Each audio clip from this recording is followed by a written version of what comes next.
Monday night was a very different council meeting than I have ever experienced before. On the agenda, a controversial contract agreement for a new hotel at the Caldwell Event Center. It ended in a 4-2 vote, pushing the project forward. As far as Monday night, the best way you could explain it is pure chaos. After a presentation by the city's economic developer, Councilman Jeff Williams immediately moved to approve the project, with Councilman Mike Dittenberg adding a second. This particular project will give our city a much-needed quality hotel that will not only serve the citizens of Caldwell, but the visitors who come to our great city. I know of no one in the city who wants the rodeo, the fair, or any other event to go away. That is rumor that spread like wildfire by those in the community who would rather create chaos than consider the facts. Councilwoman Diana Register says when it was her turn to speak, she was limited by the mayor and Councilman Williams. She had prepared a statement that explained her concerns about possible conflicts between existing lease agreements with the fair, rodeo, and college. Contracts she believes includes access to parking space. I was cut off in the middle of that and unfortunately was not able to get my questions answered. While Register was speaking, Councilmember Williams made a motion to end the discussion and move immediately to a vote. I have questions and I'm in the middle of presenting my research. I did not interrupt anybody else while they were talking. The discussion got heated, with members of the public demanding Register be allowed to continue. So please be quiet. They don't want to. So I will tell you.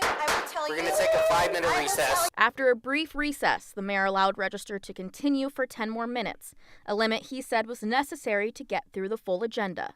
I had sort of prepared myself that maybe somebody was going to try to hurry me up or not allow me to speak. Register, who was also a whistleblower for the city's parking meter contracts, says she came to Monday's meeting prepared to stand her ground and expected to be allowed to do that. When that happened in the manner in which it did, I was so taken back that it was hard to focus. Eric Phillips was one of the people in the audience.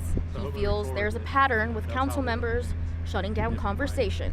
I've seen Councilor Register cut off twice now, right? Very publicly, that caused an uproar.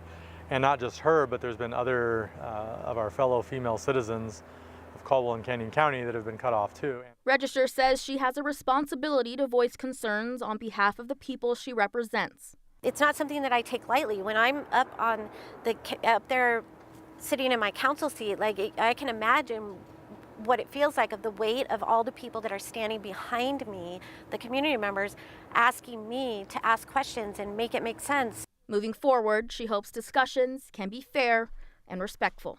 There should not be such a divide between the mayor and council and the community. Like, we should all just come together, and if we can come together and have conversations and listen to each other respectfully on both sides, right, and kind of temper some of the anger that went on about the parking meters and heal this community, we could get amazing things done. But Now, I spoke to Register, and she said she hasn't heard from the mayor or fellow council members since that went down on Monday. I was able to reach Councilmember Williams and ask him why he decided to immediately take it to a vote. And he said after the conversation with the city attorney, asking Register to handle this in a different meeting, like a workshop, he felt he needed to push it forward. Brian, I also got the statement from the mayor just minutes before our show, which doesn't really address some of the tension in the room, but does say in a statement they're working with all the parties involved to try and figure out the parking issues. Yeah, it doesn't mention the tension at all. It just says many of those questions revolve around misinformation and false narratives, but